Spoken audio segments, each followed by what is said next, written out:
ঈশ্বর, আমি ভুল করেছি, আমি ভুল করেছি।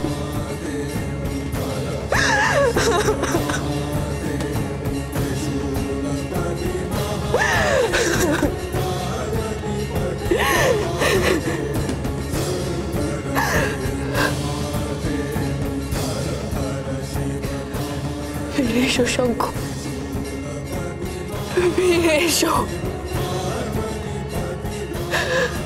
তোমার মোহর তোমার প্রতীক্ষায় অধীর হয়ে অপেক্ষা করছে। ফিরে এসো শঙ্খ, ফিরে এসো, ফিরে এসো।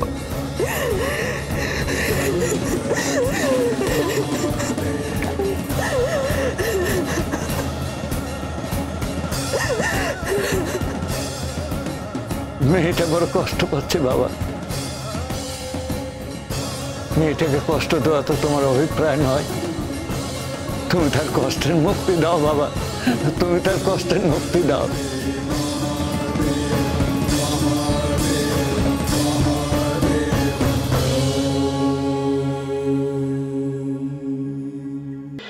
কি অশান্তি বলো তো, সেই কোন সকালবেলায় বেরিয়েছে, না এসে পারতাম থাকতে। এখান থেকে যেতে চাইবে কিনা সেটাও তো বুঝতে পারছি না। এখানে পড়ে থাকবে নাকি? এরকম একটা দুর্গম জায়গা, এখানেও একা থাকবে? ও কি চাইছে বলো তো? কি চাইছে সেটা জানতে পারলে তো সমস্যাই মিটে যেত, কমপ্লিকেশনই থাকতো না কোনো। আর এটাও কি করে সম্ভব যে শঙ্খ একেবারে উধাও হয়ে গেল? আমার মনে হয় কি শঙ্খ উধাও হয়নি জানো তো, ও ইচ্ছে করে নিজেকে লুকিয়ে রেখেছে, মানে মোহরকে শাস্তি দেওয়ার জন্য, বা হয়তো মোহরের রিয়াকশন দেখার জন্য। হ্যাঁ, কিন্তু তার জন্য নিজের বাবা মা, পরিবারের লোকজন ওদেরকে এতটা স্পেস দেবে, এটা সম্ভব? তোমার কি মনে হয় বলো তো? কি জানি, কোন দুর্ঘটনা হলো কিনা বলো তো। আমার ভালো লাগছে না, সামনে যে কি ভয়ঙ্কর দিন আসতে চলেছে আমি বুঝতে পারছি না। না না, আমার মনে হয় না কোনো দুর্ঘটনা। যদি দুর্ঘটনায় ঘটতো, দেখো এত পুলিশ সারা শহর জুড়ে, সারা স্টেট জুড়ে তছনছ করে করছে, ওকে খুঁজছে, পেতো না ওকে। দেখো আমার মনে হয় ও নিজেই নিজেকে সরিয়ে রেখেছে। তুমি মিলিয়ে নি আমার কথা? আমি জানি না, আমি জানি না এখন এই মেয়েকে আমি কি করে বাড়ি নিয়ে যাব। আচ্ছা, আদৌ এখানে আছে কিনা সেটাও তো একটা সমস্যা। এখান ছাড়া যাবে কোথায়? তাই না, ও তো বলে এলো মন্দিরেই আসছে।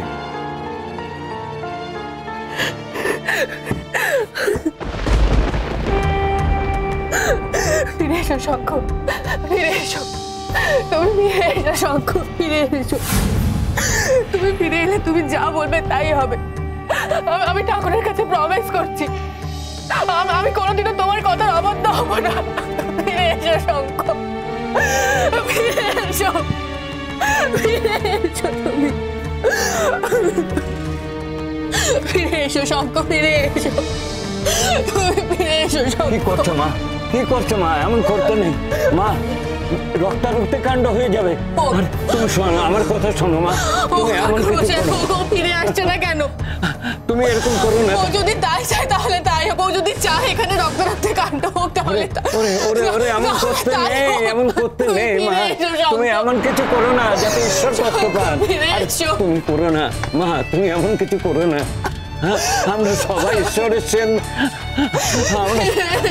আমরা সবাই ঈশ্বরের সন্তান মা। আমরা যদি কষ্ট পাই, তিনিও কষ্ট পান। তুমি এমন করো না মা। শোন মা, শোন মা, আমার কথা শোন। ওই তো ওর গলা। মোহর, মোহর, ফিরে এসো শঙ্খ, শঙ্খ ফিরে এসো, মোহর ফিরে এসো শঙ্খ। কি রে মোহর, কি রে, কি করছিস তুই? মোহর দেখ, এ বাবা, কি রে, কি করছিস তুই? ওঠ মোহর, ওঠ, ওঠ, আস্তে। সেই সকাল থেকে প্রার্থনা করে যাচ্ছে, নারায়ণকে পাইনি তো, তাই বড় অস্থির হয়েছে। এখন আবার এইভাবে পাথরে মাথায় ঠুকে যাচ্ছে। কি রক্তারক্তি কাণ্ড! কতবার আমি বারণ করছি কিন্তু কথা শুনছেন। মা লক্ষ্মী আমার বড্ড কষ্ট পাচ্ছে। তো আপনারা কারা? আমি ওর দিদি। আমি ওর দিদির হাজবেন্ড, মানে ওর জামাইবাবু। মোর বাড়ি চল। না, আমি বাড়ি ফিরবো না দিদি, তোরা প্লিজ ফিরে যা। আমি এই মন্দিরেই থাকবো, তোরা আমার জন্য চিন্তা করিস না। প্রয়োজন পড়লে ঠাকুরমশাই আমার সঙ্গে এই মন্দিরে থেকে যাবে। আর যতদিন না শঙ্খ ফিরে আসছে আমি সংসারে ফিরবো না দিদি, আমি সংসারে ফিরবো না। মোহর, মোহর একদম এসব করো না, কিন্তু অনেক জ্বালাতন করেছো আমাদেরকে, আমরাও আর সহ্য করতে পারছি না। তাছাড়া তোমাকে এখানে এইভাবে ফেলে রেখে, একা রেখে আমরা ফিরতে পারবো না। তিনি যে সাধনায় বসেছেন, নারায়ণকে ফিরিয়ে আনার সাধনায়, লক্ষ্মী যদি আসন ছেড়ে উঠতে না চান তিনি থাকুন না। আমি দায়িত্ব নিচ্ছি, তার কোনো বিপদ হবে না।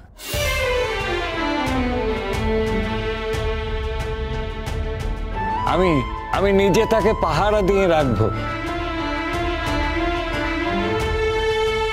আমার বাড়িতেই পাশেই, আমি বহু বছর ধরে এই মন্দিরের পূজারী।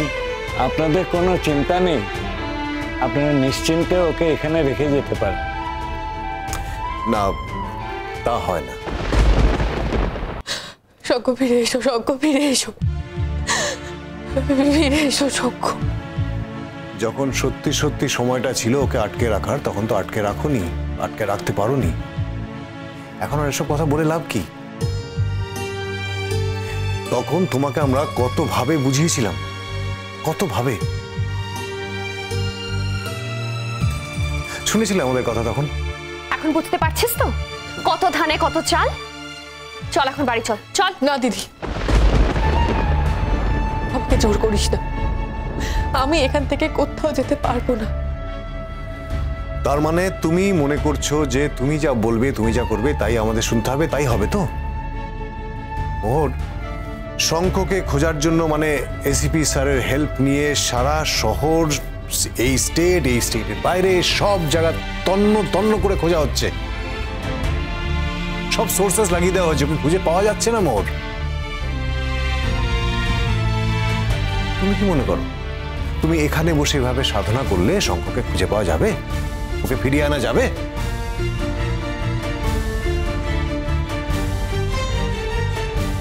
ও যে এখানেই বাধা আছে শান্তা,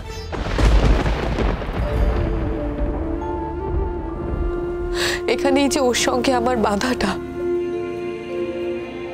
এখানেই ও আমার সঙ্গে বাঁধনে পড়েছিল। ও যেখানেই থাকুক, আমি যদি এখানে থাকি তাহলে ওকে এখানে আসতেই হবে শান্তা, ওকে এখানে আসতেই হবে, এটা আমার বিশ্বাস।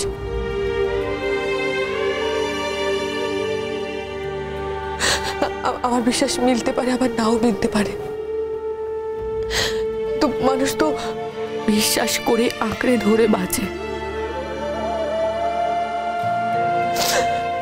শান্তা, আমার কাছে তো আঁকড়ে ধরে বাঁচার মতো বিশ্বাস ছাড়া আর কিচ্ছু নেই।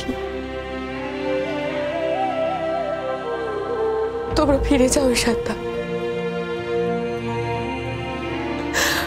আমার জীবন আমাকে আমার মতো করে বুঝে নিতে দাও, তোমরা ফিরে যাও।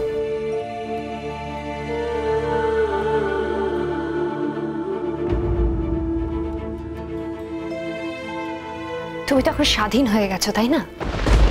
তোমাকে তখন কিচ্ছু বলা যাবে না, তুমি সবকিছুর ঊর্ধ্বে উঠে গেছো।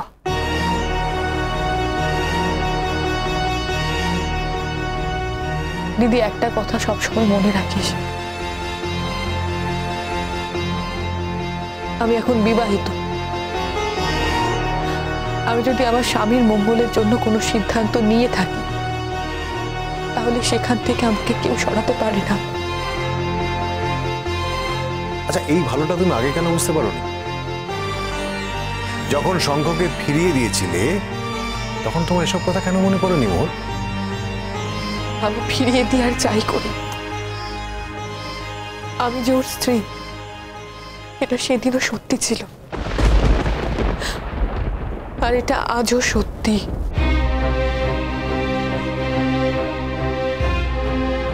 এখন এখন আমার স্বামীকে কোথাও খুঁজে পাওয়া যাচ্ছে না। ও এখন বিপদে পড়েছে। আমি ছাড়া কে ওকে সাহায্য করবে? কে ওর জন্য এভাবে আকুল হয়ে প্রার্থনা করবে?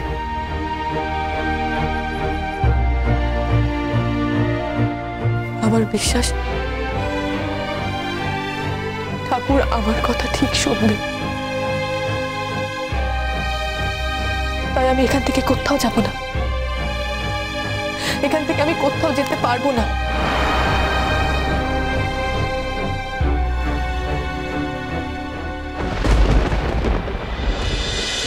নতুন আলো একে ডাকে মোহ